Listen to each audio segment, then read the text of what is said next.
HRTC चालक परिचालक union और सरकार के बीच वार्ता विफल हो गई है। इसके बाद यूनियन ने 24 जून रात 12 बजे से प्रदेश भर में चक्का जाम का ऐलान कर दिया है। यूनियन अध्यक्ष मान सिंह ठाकुर के शिमला से चंबा तबादले को लेकर कर्मचारियों का विरोध लगातार जारी है। सचिवालय में अतिरिक्त मुख्य सचिव परिवहन के साथ हुई बैठक बेनतीजा रहने के बाद यूनियन ने चक्का जाम की घोषणा की। यूनियन का कहना है कि जब तक अध्यक्ष मान सिंह ठाकुर का तबादला रद्द नहीं किया जाता और लंबित वित्तीय देनदारियों पर लिखित आदेश जारी नहीं होते, तब तक कोई वार्ता नहीं होगी। टेक्निकल यूनियन और पेंशनर्स जॉइंट एक्शन कमेटी ने भी चक्का जाम को समर्थन दिया है। सबसे पहले तो मैं कहना चाहूंगा कि माननीय डिप्टी सीएम साहब ने हमें मीटिंग के लिए बुलाया था, लेकिन आज सुबह जब हम सेक्रेटरीट पहुंचे तो हमें फिर फोन आया कि आपको एडिशनल चीफ सेक्रेटरी ट्रांसपोर्ट के साथ मीटिंग करनी है, आपकी मीटिंग उनके साथ कैंसिल होगी। बड़े दुख के साथ कहना चाहूंगा, कर्मचारियों में बहुत वो था कि आज बात होगी, डिप्टी सीएम साहब से बात होगी, लेकिन कर्मचारियों को इन्होंने जो धोखा दिया है, डिप्टी सीएम साहब को सीधा सीधा मैं बोल देना चाहता हूं कि जो इन्होंने मीटिंग उन्होंने कैंसिल की है, निगम के कर्मचारियों का हौसला टूटा है। उसके बाद हम वार्ता का टेबल कोई छोड़ना नहीं चाहते।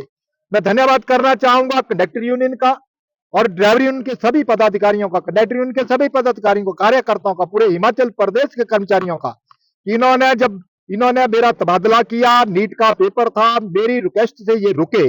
अब निगम का कर्मचारी, खासकर कंडक्टर यूनियन के स्टेट प्रेसिडेंट और कंडक्टर यूनियन के सभी कार्यकर्ता, ड्राइवर यूनियन के सभी कार्यकर्ता अब मेरे को बिल्कुल बात करने नहीं दे रहे हैं कि पहले ट्रांसफर जो है वो कैंसिल होगी, उसके आगे बात होगी।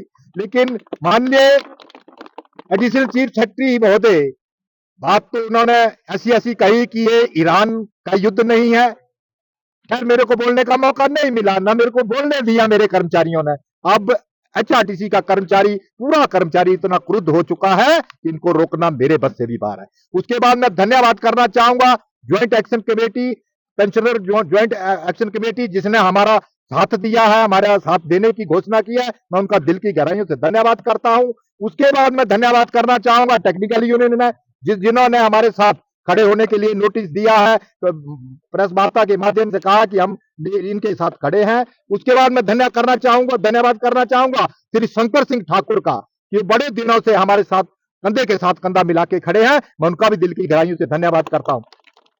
इसी कड़ी के बीच में मैं कहना चाहूंगा माननीय उप मुख्यमंत्री महोदय जी को और माननीय मुख्यमंत्री महोदय जी को कि समय रहते जागे।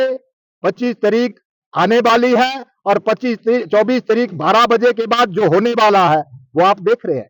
मैं ये भी रिक्वेस्ट करूंगा कि निगम का सारा 12 का 12,000 कर्मचारी एकजुटता के साथ खड़ा हो जाए, क्योंकि दे बत्ते सबके हैं, कोई किसी एक का नहीं है। सबको इकट्ठे होकर ये जंग लड़नी चाहिए। और मैं ये सबको बुलाना चाहूंगा, आए इधर बात करें, इकट्ठे होकर बात करें, इकट्ठे होकर खड़े हो, क्योंकि पैसा मिलेगा तो सबको मिलेगा। और मैं चेता देना चाहता हूं सरकार को कि आप इस मुकलते में न रहे।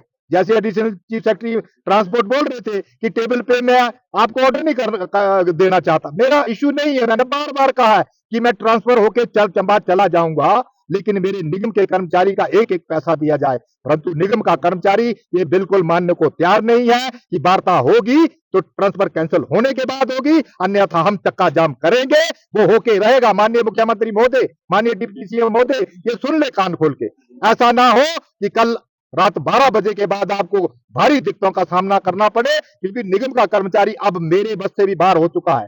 क्योंकि ये ट्रांसफर के पीछे बिल्कुल नहीं मानने वाला है। खासकर स्टेट प्रेसिडेंट प्रीत महेंद्र जी ने तो सीधे शब्दों में आज कहा कि अगर वार्ता करनी है तो हमें टेबल पे ऑर्डर ट्रांसफर के कैंसिल होने चाहिए, अन्यथा हम बिल्कुल बात नहीं करेंगे। इसी बात से वॉकआउट किया और अभी बस स्टैंड पहुंचे हैं। तो मैं पूरे प्रदेश के कर्मचारियों को कह देना चाहता हूं कि आप डटे रहे, आप डरे ना, घबराए ना। अगर ऐसा कुछ होता है तो कल 12 बजे के बाद एचआरटीसी के पहिए जो है हम रोकेंगे। और मैं प्रदेश की जनता से भी गुहार लगाना चाहूंगा कि अब वक्त ऐसा आ गया है, क्योंकि मेरे को लगता है कि इन्होंने हल्के में ये हमें ले रहे हैं। हमें कल 12 बजे से बाद बंद करना पड़ेगा। प्रदेश की जनता कहीं बुकिंग ना कराए और बसों का इंतजार ना करे कल 12 बजे के बाद, क्योंकि ये अब हमारी मजबूरी है, हम इसको बंद करके ही रहेंगे। धन्यवाद।